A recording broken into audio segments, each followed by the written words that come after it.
अस्सलाम वालेकुम everyone, this is सरअब्दुल समसान फ्रॉम कनेक्ट कॉलेज। उम्मीद करता हूँ आप सब बिल्कुल खैरियत से होंगे, ठीक होंगे। अच्छा बेटा, आज हम लोग algebraic expression chapters related lecture number 9 को डिस्कस करने के लिए जा रहे हैं। और आज के लेक्चर में भी, जैसे मैंने प्रीवियस लेक्चर नंबर 8 में आप लोगों को बताया था कि फाइंड द वैल्यूज़ ऑफ के क्वेश्चंस रिलेटेड कुछ सम्स मज़ीद हम लोग इंशाल्लाह डिस्कस करेंगे। तो आज हम लोगों ने वही डिस्कस करने हैं। तो आज कौन कौन से फॉर्मूलाज इस्तेमाल होने वाले हैं, आइए देखते हैं। अच्छा जी, एग्जाम्पल नंबर 1 में जैसे कि बेटा आप लोग अपनी स्क्रीन पर नज़र आ रहा होगा, हमसे कह रहे हैं find the value of a square minus B square when a minus B is equals to 4 and a plus B is equals to 5। अब वही चीज़ जैसे मैंने आपको प्रीवियस लेक्चर में बताई थी कि असल जजमेंट होती है कि फार्मूला कौन सा इसमें लगना है। तो अगर हम थोड़ा सा इसको रिकॉल करें मेमोरी अपनी, तो हमें समझ में आएगा कि ये तो बहुत कॉमन फार्मूला है, A square minus B square is equals to a plus B times a minus B. तो ये फार्मूला इसके अंदर एप्लीकेबल है, ठीक है ना। हमने क्या करना है, अब ए स्क्वायर माइनस बी स्क्वायर की वैल्यू तो हमें चाहिए ना, तो हम लेफ्ट हैंड साइड को तो एज इट इज़ छोड़ देते हैं। ए प्लस बी यहाँ पे हमें बता रहा है, ए प्लस बी की वैल्यू 5 है, वो हमने सब्सटीट्यूट कर दी। ए माइनस बी की वैल्यू 4 है, वो हमने यहाँ सब्सटीट्यूट कर दिया। और ये क्योंकि आपस में मल्टीप्लाई हो रहे हैं, तो we need to multiply these two values. तो जब हम 5 को 4 से मल्टीप्लाई करेंगे तो हमारे पास बेटा आंसर क्या आ जाएगा, 20, and this is the final answer of the required expression. That's it, ठीक है। अच्छा, एग्जाम्पल नंबर 2 के अंदर इसने हमसे कहा है कि a cube plus B cube की वैल्यू फाइंड आउट करके बताएं when a plus B is equals to 7 and a b is equals to 5। अब ये किस तरीके से बेटा होगा, इसमें हमने अगर गौर करें तो हमें ये फार्मूला भी मिलता है क्यूबिक टर्म का, A cube plus B cube plus 3ab times A plus B is equals to A plus B whole cube. इसमें सारी वैल्यूज आ रही हैं। A cube plus B cube left hand side पर है, A plus B right hand side पर भी है, लेफ्ट पर भी है, और ए भी लेफ्ट हैंड साइड पर आ रहा है। तो आपने फिर से क्या करना है, इसके अंदर के वैल्यूज सब्स्टिट्यूट करनी। ए क्यूब प्लस बी क्यूब को आपने छोड़ दिया, प्लस 3 फार्मूले का था। अब ए भी आ रहा है, ए बी की वैल्यू हमें 5 बता रहा था, हमने 5 सब्स्टिट्यूट कर दी। ए प्लस बी की हमारे पास 7 आ रही थी, हमने 7 सब्स्टिट्यूट कर दिया यहाँ पे। अच्छा, राइट हैंड साइड पे ए प्लस बी की वैल्यू बी आपको था 7 है, वो सब्स्टिट्यूट करके, क्योंकि पावर 3 है तो आप क्यूब इसके ऊपर अप्लाई कर दोगे, राइट।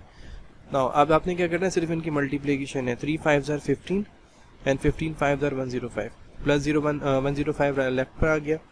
7 के क्यूब का मतलब है आपको 7 को 3 टाइम्स मल्टीप्लाई करना है। 7 मल्टीप्लाई बाय 7 मल्टीप्लाई बाय 7, तो इसका आंसर बेटा आपके पास आएगा 343, ठीक है। अभी जो प्लस 105 है ना, इस प्लस 105 को जब आप राइट हैंड साइड पर लेके जाओगे, ऑब्वियसली ये माइनस होगा, और जब इसको आप माइनस करोगे तो आपके पास जो रिक्वायर्ड एक्सप्रेशन है उसका आंसर आ जाएगा A cube plus B cube is equals to 238, and this is the final answer, ठीक है। अच्छा जी, एग्जाम्पल नंबर 3 में हमसे इसने एक फ्रैक्शन दे दिया है, कोई ऐसा इशू नहीं है। एक x cube minus 1 upon x cube की वैल्यू आपने कैलकुलेट करनी है when x minus 1 upon x is equals to 3। तो सेम है, आप इसको समझो कि this is a cube and this is b cube. तो ये दो क्यूबिक टर्म्स वगैरह जो है ये किस फॉर्मूले में आती हैं, असल में इस फॉर्मूले में आती है, A cube minus B cube minus 3ab A minus B is equals to A minus B whole cube.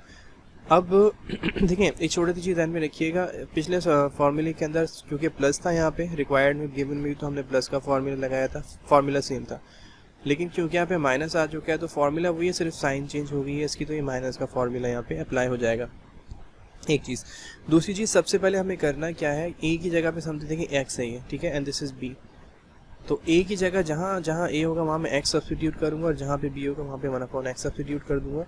तो शक्ल बेटा कुछ ऐसी बन जाएगी, ए क्यूब का मतलब हो जाएगा एक्स क्यूब, क्योंकि ए की जगह पे एक्स है, माइनस बी की जगह 1 अपॉन एक्स आएगा, और क्यूब का मतलब पावर 3 आ जाएगी।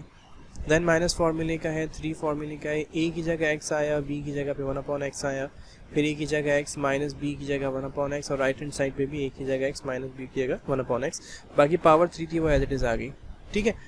अच्छा जी, अब देखो ये जो ए और बी है इनके दरमियान कोई साइन नहीं थी बेटा, क्योंकि जबकि साइन लिखी हुई नहीं होती, आपको पता है वहाँ मल्टीप्लिकेशन होती है। तो इनके दरमियान मल्टीप्लिकेशन हो रही है, तो ये एक्स न्यूमरेटर में और डिनोमिनेटर में, तो ये तो दोनों एक दूसरे को कैंसिल आउट कर देंगे, ठीक है। अच्छा, ये कैंसिल नहीं हो सकते जब तक फ्रैक्शंस के दरमियान आप समझो दो वैल्यूज़ के दरमियान प्लस या माइनस की साइन आती है ना, तो अगर वो सेम भी हो तो आप उन्हें कैंसिल नहीं कर सकते अनटिल उनके दरमियान जो है मल्टीप्लिकेशन की साइन हो, जैसे यहाँ पर था।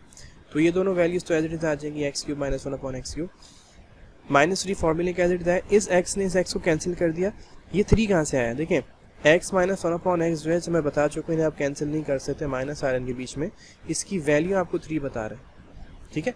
तो इस पूरे बायनोमियल एक्सप्रेशन की जगह पे मैंने 3 अप्लाई कर दिया यहाँ पे। और राइट हैंड साइड पे भी यही लिखा हुआ है x माइनस 1/x, इसकी वैल्यू आपके पास 3 आ रही है, तो यहाँ पे आपने C3 सब्स्टिट्यूट किया और उसके बाद क्योंकि क्यूब था तो आपने क्यूब लगा दिया। ना अब ये 3 से मल्टीप्लाई होगा और राइट हैंड साइड पे 3 का हमें क्यूब लेना है, तो आपको पता है 3 का क्या होता है 9, और राइट हैंड साइड पे था 3 का क्यूब, 3 को 3 टाइम्स आप मल्टीप्लाई करोगे तो 3 टाइम्स 3 से आपको क्या मिलेगा 27। अच्छा फाइनली अब -9 को आप राइट हैंड साइड पे ले जाओ, +9 हो जाएगा, और जब आप इसको ऐड करोगे तो you will get the final answer of the required expression x³ - 1/x³ = 36 and that's it. अच्छा जी बेटा, ये कुछ और फार्मूलाज थे जो मैंने चाहा कि आप लोगों के सामने find the value of questions आपके सामने रख दूं कि बोर्ड के पॉइंट ऑफ व्यू से बहुत इंपॉर्टेंट हैं, ऐसे कंसेक्यूटिवली क्वेश्चंस बोर्ड के एग्जाम्स में आते हैं। एक फार्मूला अलबत्ता थोड़ा सा लेंदी है, अगर मैं इस वीडियो में ऐड करता तो थोड़ी वीडियो लेंदी हो जाती, तो मैंने इसको आज ऐड नहीं किया। इंशाल्लाह नेक्स्ट वीडियो में उस final find the values of के क्वेश्चन का इंशाल्लाह एंड करेंगे इन क्वेश्चंस को उसके अंदर। सो आज की वीडियो कैसी लगी इस मुतालिक हमें कमेंट सेक्शन में ज़रूर बताइएगा, आपके फीडबैक का हमें इंतज़ार रहेगा, और अपने दोस्तों के साथ और स्टूडेंट के साथ इसको शेयर करना ना भूलिएगा। तो अगली दफ़ा के लिए मुझे इजाज़त दीजिए। तो thank you so much for watching and till the next time, take care and अल्लाह हाफिज़।